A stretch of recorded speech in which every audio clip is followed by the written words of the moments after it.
सबको जय मसीह की। मैं उम्मीद करता हूँ कि लॉकडाउन के टाइम पे आप सभी लोग परिवार सहित ठीक से होंगे और मैं परमेश्वर का धन्यवाद करता हूँ कि परमेश्वर ने हमें ये सुंदर मौका और दिन दिखाया है कि हम परमेश्वर के चरणों पे आके हम एक साथ मिलके परमेश्वर के पवित्र वचनों पे थोड़ी देर मनन करें। तो मेरे अजीजों, आइए हम पढ़ते हैं यूहन्ना सुसमाचार उसका 15 बाब 1 आयत से 8 आयत तक।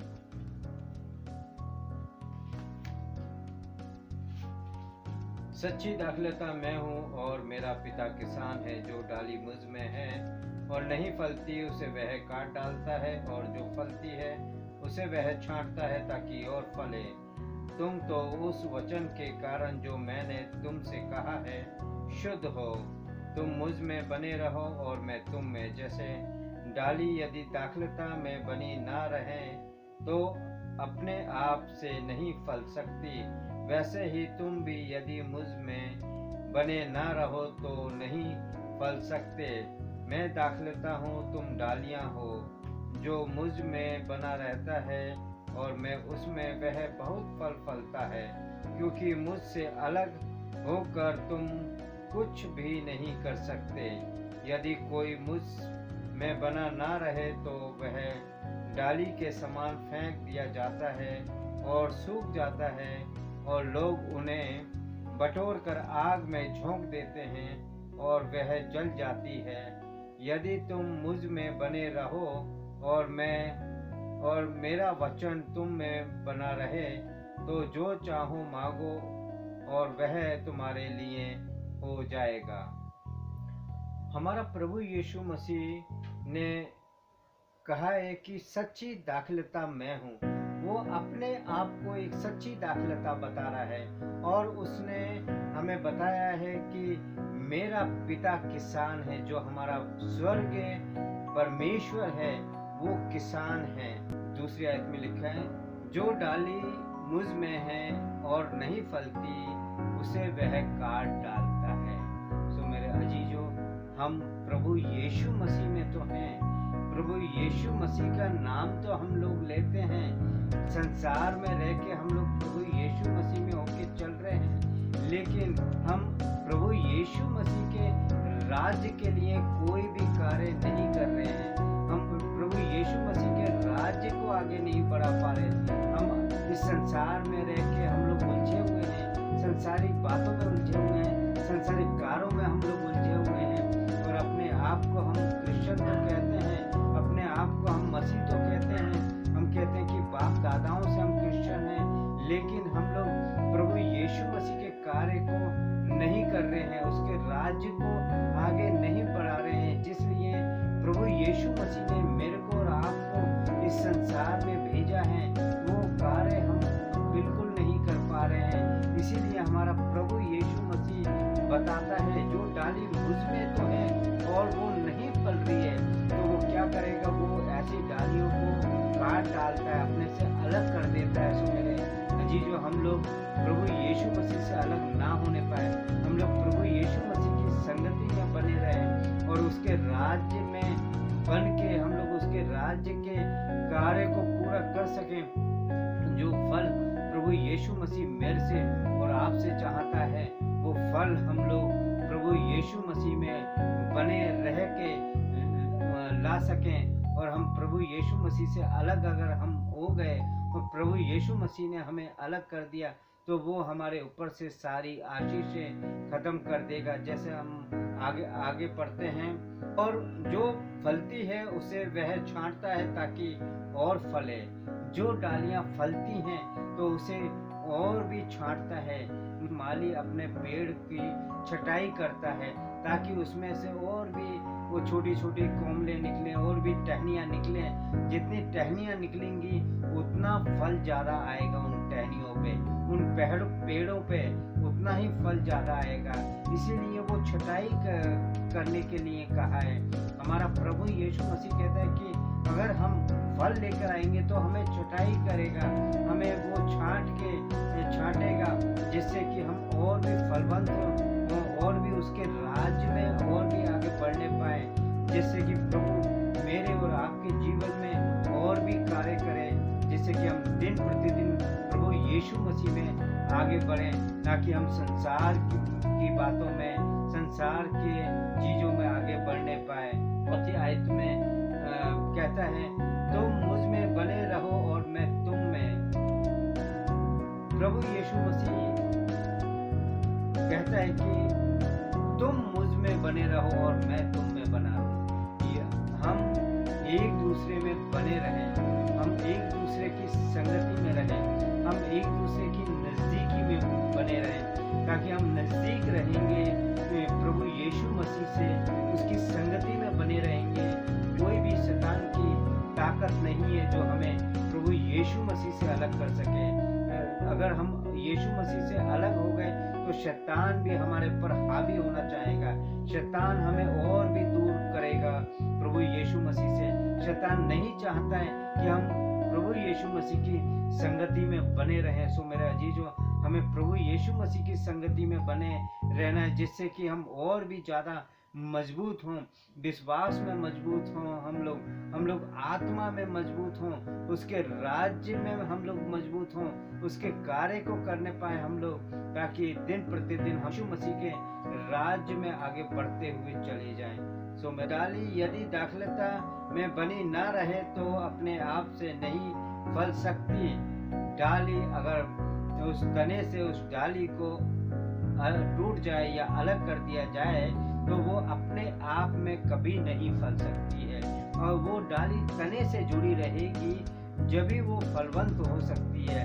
वैसे ही अगर मैं और आप प्रभु यीशु मसीह में बने रहेंगे, यीशु मसीह की संगति में, उसके राज्य में हम लोग बने रहेंगे, तो प्रभु यीशु मसीह में हम लोग और भी ज्यादा फल लेके आ सकते हैं, जिससे कि परमेश्वर मेरे को और आपको और भी आशीष और बरकत देगा, हमारे परिवार को आगे बढ़ाएगा, हमारे जीवन को आगे बढ़ाएगा। वो हमारे जीवन में हर एक खुशी लेकर आएगा, कोई भी ऐसी चीज नहीं लेकर आएगा जिससे कि हमारे जीवन में कोई भी किसी भी प्रकार की परेशानी हो। वो हमें अच्छी से अच्छी चीज देने की का वादा किया है उसने, और वो हमें देगा। ऐसे ही तुम भी यदि मुझ में बने ना रहो तो नहीं फल सकते। अगर हम परमेश्वर की, हम यीशु मसीह की संगति में नहीं रहेंगे, नहीं बने रहेंगे, तो हम प्रभु यीशु मसीह से अलग होके कोई भी आशीष नहीं पा सकते, हम कोई भी कार्य नहीं कर सकते हैं। हमारा जीवन बिल्कुल व्यर्थ है, हमारा जीवन एकदम से नष्ट हो जाएगा। हम उसकी संगति में बने रहेंगे तो हम लोग को आशीष और बरकत मिलेगी। अगर हम उसकी संगति में नहीं रहेंगे, उसकी संगति से दूर हो जाएंगे, तो हमारे जीवन में कलेश होगा, हमारे जीवन में बीमारी होगी, तकलीफ होगी, हम कर्जे से डूबे रहेंगे, हमारे घर का माहौल ठीक नहीं रहेगा, हमारे बच्चे तितर बितर हो जाएंगे, यानी कि हम लोगों को बिल्कुल आशीष नहीं मिलेगी अगर हम प्रभु यीशु मसीह की संगति में नहीं रहेंगे। और हम प्रभु यीशु मसीह के संगति में रहेंगे तो वो हमें बहुतायत का जीवन देगा, बहुत आगे बढ़ाएगा हमारे जीवन को, हमारे परिवार को आगे बढ़ाएगा, हमारे वंश को आगे बढ़ाएगा, अगर हम प्रभु यीशु मसीह की संगति में बने रहे तो।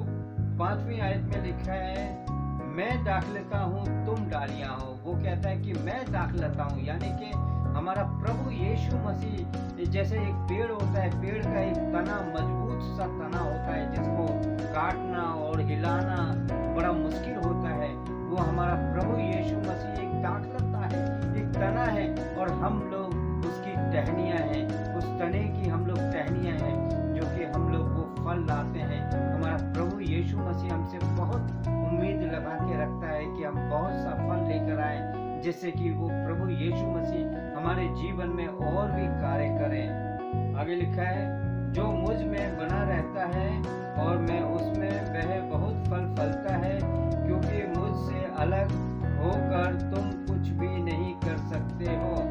अगर हम प्रभु यीशु मसीह की संगति में बने रहेंगे, प्रभु यीशु मसीह की नजदीकी में बने रहेंगे, हम लोग प्रार्थना में बने रहेंगे, हम लोग बाइबल पढ़ते रहेंगे, हम लोग यीशु मसीह का सुसमाचार लोगों को सुनाते रहेंगे, हम लोग यीशु मसीह के राज्य के लिए कार्य करेंगे, तो ये हम बहुत सा फल लेकर आ सकते हैं और वो हमें और भी ज़्यादा फलवंत करेगा। और हम उसमें नहीं बने रहेंगे तो वो हमारे जीवन में कोई भी कार्य नहीं हो सकता। हम नष्ट हो जाएंगे, हम बिल्कुल ही बर्बाद हो जाएंगे, हमारा जीवन बर्बाद हो जाएगा। हम कई लोग हैं जो कि अपने ऊपर घमंड करते हैं कि मैं ऐसा कर सकता हूँ, मैं वैसा कर सकता हूँ। सो मेरा अजीजों, हमें अपने ऊपर घमंड नहीं करना चाहिए। हमें घमंड करना है तो अपने प्रभु यीशु मसीह के ऊपर घमंड करना है हमें, और ताकि वो हमें और भी ज़्यादा आशीष दे। और वो 6ठी आयत में कहता है कि कोई मुझ में बना ना रहे तो वह डाली के समान है, फेंक दिया जाता है और सूख जाता है, और लोग उन्हें बटोर कर आग में झोंक देते हैं और वह जल जाती है। सो मेरे अजीजों, अगर हम प्रभु यीशु मसीह की संगति में नहीं रहेंगे तो वो हम उस डाली के समान है जो डाली एक अपने तने से टूट जाती है, और टूट के वो डाली नहीं कभी फल सकती है। वो भी क्या करेगा, उसको निकाल के नीचे फेंक देगा। और ऐसे लोग होते हैं कि वो लकड़ियाँ बीनने के लिए आते हैं और लकड़ियों को बीन के वो अपने खाना बनाने के लिए इस्तेमाल की जाती हैं उन लकड़ियों को, क्योंकि वो सूखी हुई लकड़ी होती है और वो उस लकड़ी को उठा के उस आग में झोंक दी जाएगी।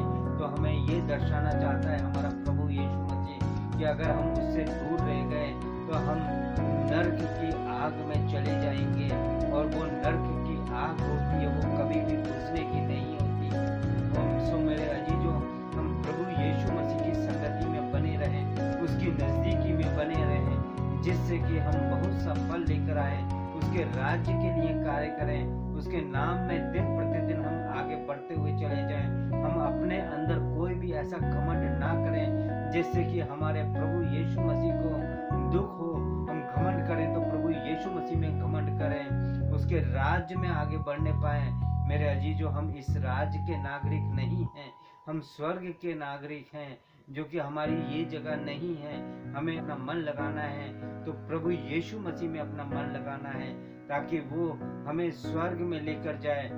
वहाँ पर ना रोना होगा, ना पीटना होगा, ना कोई दुख, ना तकलीफ, ना कोई बीमारी होगी। हम प्रभु यीशु मसीह में हमेशा हमेशा के लिए आनंदित रहेंगे, और हम दिन प्रतिदिन प्रभु यीशु मसीह में आगे बढ़ते हुए चले जाएंगे। सो मेरे अजीजों, हम ऐसा कोई भी कार्य ना करें जिससे कि जैसा पवित्र वचन में लिखा है कि उस लकड़ी को आग में झोंक दिया जाता है, वैसे ही हम प्रभु यीशु मसीह से अगर अलग हो गए तो हमारा भी यही हाल होगा कि हम भी उस दहकती हुई आग में और नर्क की आग में हम लोग को डाल दिया जाएगा, जो कि आग कभी भी बुझने की नहीं है। आइए 7वीं आयत पढ़ेंगे। यदि तुम मुझ में बने रहो और मेरा वचन तुम में बना रहे, तो जो चाहो मांगो और वह तुम्हारे लिए हो जाएगा। हमारा प्रभु यीशु मसीह कहता है कि यदि तुम मुझ में बने रहो और मेरा वचन तुम में बना रहे, तो मेरे अजीजों, प्रभु यीशु मसीह का वचन जो कि जिंदा वचन है, हमारे जीवन में जो कार्य करता है, वो वचन हमें एक अच्छा मार्ग दिखाता है, अच्छी समझ और बुद्धि और वो ज्ञान देता है। ये जिंदा वचन है, ये वचन ही प्रभु यीशु मसीह है जो कि हमारे जीवन में कार्य करता है। सो मेरे अजीजों, एक दिन ऐसा आएगा कि ये वचन, ये बाइबल हमसे छीन ली जाएगी। अंत के टाइम पे हमारे पास कुछ भी नहीं रहेगा, इस बाइबल को जला दिया जाएगा और हमारे पास कुछ भी नहीं रहेगा। सिर्फ हमारे पास रहेंगे तो वो प्रभु यीशु मसीह के वचन हमें अपने जीवन में उतार लेना है। वो वचन हमारे जीवन में उस टाइम पे कार्य करेंगे, जिससे कि हम और भी ज़्यादा फलवंत होंगे। और जो हमारा प्रभु यीशु मसीह कहता है कि जो तुम चाहो मांगोगे तुम्हें मिल जाएगा। सो मेरे जो हमारा प्रभु यीशु मसीह बड़ा दयालु यीशु मसीह है, बड़ा दया का सागर है। वो वो हमें कभी भी किसी भी तरीके से किसी भी हालात में परेशानी में नहीं देख सकता। हमारे लिए हर एक ज़रूरतें वो अपने पवित्र भंडार से पूरी करता है, जिससे कि हम प्रभु यीशु मसीह में और भी आगे बढ़ते हुए चले जाएं। जैसा हमारा एक संसार का पिता होता है, संसारिक पिता होता है, अगर बच्चे से अपने पिता से कुछ भी चीज़ें मांगते हैं तो उसका पिता अपने बच्चों को मना नहीं करता है, वो उनकी ज़रूरतों को पूरी करता है। वैसे ही अजीजों, हमारा प्रभु यीशु मसीह भी हमारी सारी ज़रूरतों को वो पूरी करता है, और वो हम दिन प्रतिदिन उसके नाम में आगे बढ़ते हुए चले जाते हैं। तो मेरे अजीजों, इस वचनों पे खुदावन यीशु मसीह पढ़े जाने और सुने जाने पे मेरे को और आपको बहुत सी आशीष और बरकतों से माला माल करें, और हम लोग सभी लोग परमेश्वर की संगति में बने रहें। कोई ऐसा कार्य ना करें जो कि शैतान हमें परमेश्वर से, हमारे प्रभु यीशु मसीह से अलग कर दे, और ताकि हमारे जीवन में कोई भी परेशानी मुसीबतें आए। चाहता हूँ कि हम प्रभु यीशु मसीह में बने रहें और अपने पापों का अंगीकार करें।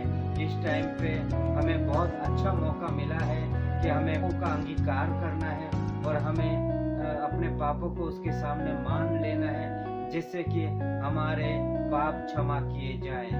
तो प्रार्थना करेंगे।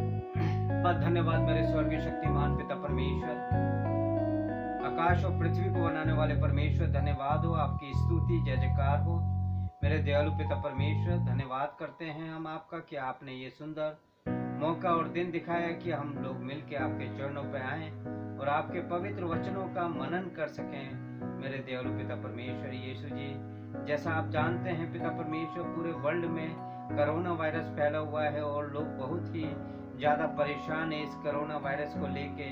सो मेरे दयालु पिता परमेश्वर, हर एक को चंगाई दीजिए इस कोरोना वायरस से, हमारे देश में से, हमारे वर्ल्ड में से इस कोरोना वायरस को बिल्कुल ख़त्म कीजिए, ये इसको नष्ट कर दीजिए, ताकि हर एक जन पूरी आज़ादी के साथ आपके नाम की स्तुति जय जयकार महिमा कर सके।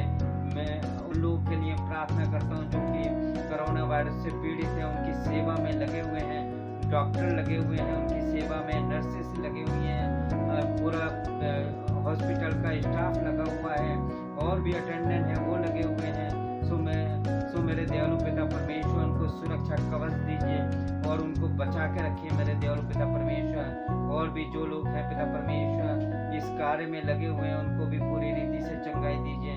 मैं अपने देश के प्रधानमंत्री नरेंद्र जी के लिए प्रार्थना करता हूँ मेरे दयालु पिता परमेश्वर, कि वक्त आते ही उन्होंने लॉकडाउन कर दिया था हमारे देश भर में, जिससे कि बहुत सी आत्माएं बचाई गई हैं, बहुत से लोग बचाए गए हैं। सो मेरे दयालु पिता परमेश्वर, आप हमारे प्रधानमंत्री को और भी इतनी बुद्धि समझ को ज्ञान दीजिए, ताकि वो दिन प्रतिदिन आपके नाम में आगे बढ़ते हुए चले जाएं। उनके स्वास्थ्य को बनाए रखिए, उनको कोरोना वायरस से बचा के रखिए। और भी मैं मिनिस्टरों के लिए मैं प्रार्थना करता हूँ, और भी सभी नेताओं के लिए मैं प्रार्थना करता हूँ, सभी पुलिस डिपार्टमेंट के लिए मैं प्रार्थना करता हूँ, और जिस जन को यीशु जी मैं आपके हाथ में सौंपता हूँ, एक व्यक्ति के लोगों के लिए मैं प्रार्थना करता हूँ। हर एक जाति के लोगों को, हर एक नागरिक को बचा के रखिए इस कोरोना वायरस से, जिससे कि हमारा देश दिन प्रतिदिन आपके नाम में आगे बढ़ता हुआ चला जाए। बताता हूँ मैं आपका कि आपने हमें इस आज़ाद देश और सुंदर देश में जन्म दिया, ताकि हम पूरी आज़ादी के साथ आपके नाम की महिमा स्तुति जय जयकार करें और दिन प्रतिदिन आपके नाम में आगे बढ़ते हुए चले जाएं मेरे दयालु पिता परमेश्वर यीशु मसीह। और मैं आपसे क्या मांगूं, मेरी प्रार्थना सुनो, कबूल करो, यीशु मसीह के नाम से मांगता हूँ।